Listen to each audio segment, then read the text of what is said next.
Gilmore Girls and Jackson's picture pajamas. Just curious, who were the photos of? Well, in order to tell you that, I got to tell you the story of how those pajamas came to be. Do you got a moment? Because it's quite the story. If you heard the story before, stick around because I got some new photos. The night before filming this scene, normally what would happen is we'd get the script, we'd be able to prep. Normally on Gilmore Girls is not always the case. We actually were working off an outline and the outline had changed. Patricia Fast Palmer, who was the UPM, calls Brent up and says, giving you a heads up, that they want Jackson to be in picture pajamas with pictures of himself as a wrestler on the pajamas.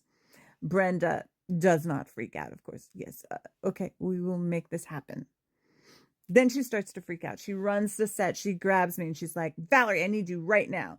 Sesha covers the set. Meanwhile, we start asking people on set, do you know anybody who has wrestling photos? And one of the guys on the crew, his name is Cal, aka the California Kid, Michael Flanagan. And back in the day, he was a roller derby guy for the T-Bird. And randomly, he was hired to be the Kool-Aid guy when the Kool-Aid guy needed to wear roller skates. So Cal says, hey, my nephew is a wrestler and they don't live that far. Maybe my sister can drive down the picture. His sister is a huge Gilmore Girl fan. And she's like, I'll drive him down as long as I get a tour of the set. Done. By the way, that's Cal, the one with the roller skates on, bending down, rigging up the setup for season 3, the dance marathon. Meanwhile, I find Jackson and say, hey, you don't happen to have any photos of yourself in high school?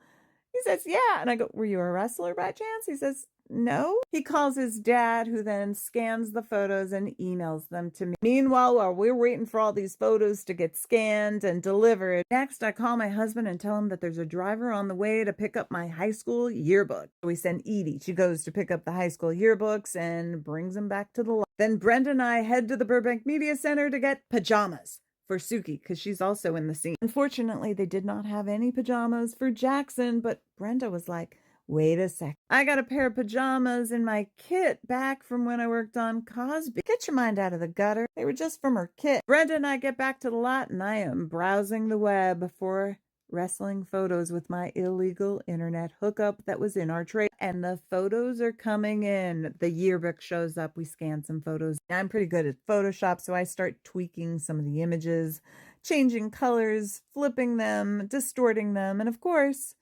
now that we have Jackson's photo, placing that photo on top of these pictures and making it look like they're Jackson. Cal's sister, who is the wrestling mom, shows up with the photos and then takes a tour of the Warner Brothers. By this time, I have all of the images and I give them to Brenda. Brenda heads to the Wizard. Now, the Wizard is this screen printing shop in Hollywood. He helps her print out some of these images, but she still has to get them on the pajamas because she doesn't have the pajamas. So Brenda gets the pajamas and starts ironing them on one by one. And once she has them placed, she realizes she doesn't have enough. So she heads to Kinko's, makes a bunch more copies, and then she heads back to set because it's the next day. She has been working on this all night. She shows up to the trailer early that next morning and continues to iron them on one by one, just in time for camera to be ready that next morning. And then we get them on Jackson, but one thing you might not realize is that the closet that Jackson is standing in that scene didn't exist before that day either.